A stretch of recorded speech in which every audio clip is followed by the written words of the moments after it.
this is the best lens for Leica that you could buy on a budget.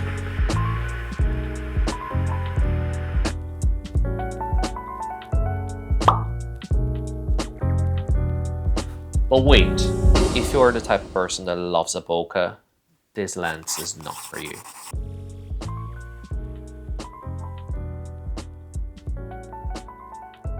I've been using this lens for the past 6 months. I shot already 100 rows with it.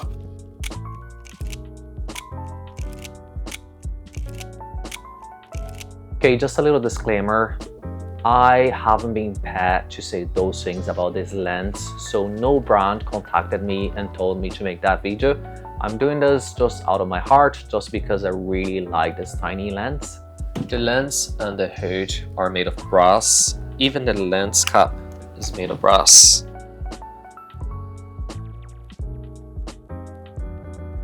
This lens is tiny, but it's a heavy lens.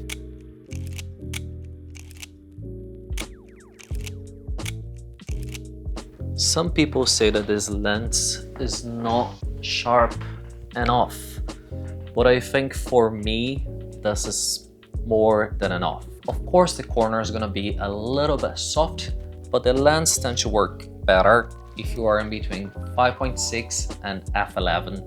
f8 would be the sweet spot in that lens. As most of us know, the TTArtisan 28 at 5.6 is a copy of the Leica Summron, but that's not an exact same copy.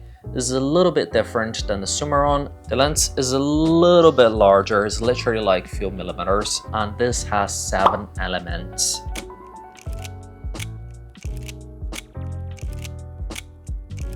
If you're wondering, that's not an exact copy as the Summron. The aperture ring on this lens is very clicky, and the focusing tab is very smooth.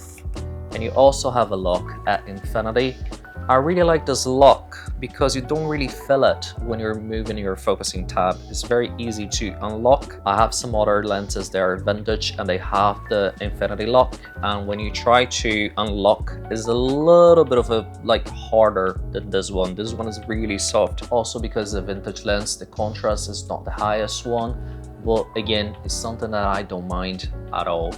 I think I like black and white pictures that are not so contrasty. Oh yeah, I haven't tried this lens for color because I don't shoot color, so what I'm talking here is basically for black and white pictures.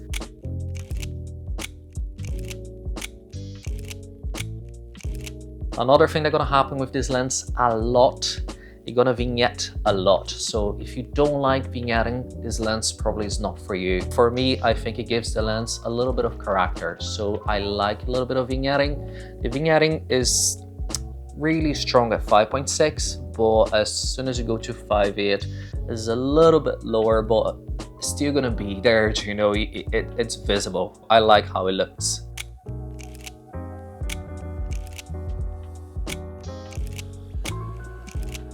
Not everything is perfect. This lens has a big problem. The lens tends to flare a lot. The hood kind of fixes that, right? Like you can see a lot of flare if you're not using the hood, which is a problem because like if you take this out, like the lens is like tiny, you know, that's why you buy a lens like this, because you want to use a tiny lens, you know, but then you're gonna have to use the hood, because if you don't use the hood, this thing gonna flare everywhere. You don't even need to be outside.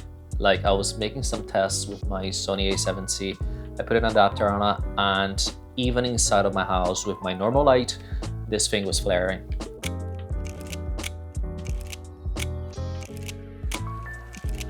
So yeah, if you buy this, bear in mind you're always gonna have to use the hood, even if you don't want to. There is another small problem. It is a problem, but like it's not really a problem, right? The minimum focus on that lens is 1 meter, and I wish it'd be a little bit closer. It doesn't really bother me because I mainly use this lens for street photography, so I think it's all right, right? But I wouldn't mind if I could go a little bit closer.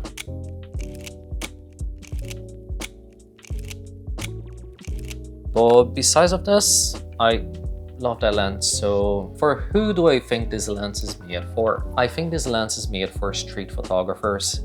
If you're not a street photographer, don't even buy that thing.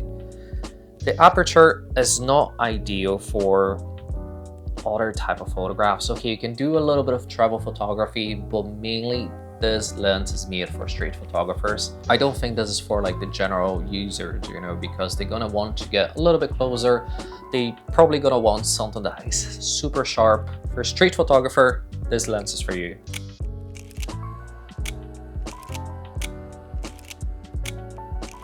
Okay, one last thing that I bought when I bought this lens. I bought the TTArtisan 28mm external viewfinder. It's a very cheap viewfinder. I was actually looking for a viewfinder because I have an M4 and the M4 doesn't have 28 frame lines, which is fine because the whole glass is 28, but it would be nice to try something that's like exact 28, so that's why I bought this thing. If you look at it, the glass is very clear, it is amazing. There is only one problem. If you see this little rubber thing in the back there, this thing was like coming off all the time, so I had to put a little bit of super glue and then I fixed this problem. But yeah, it's a very nice viewfinder. It's very bright, you know, it's very accurate. The only thing is it doesn't come with frame lines, but it's okay. The whole thing gonna be a 28mm. So yeah, this is my take on the TTArtisan 28 f5.6. This is not a scientific review, right? This is just my thoughts on the lens. I'm just talking about it because I really like it, because I use this thing every day. So I thought it'd be nice to make a video about it. If you're a street photographer and you like how this look, you're not gonna be sad if you get one of those lenses. Like, you're not gonna regret it. I hope you guys enjoyed this video. Don't forget to like, comment and subscribe, and I see you next week.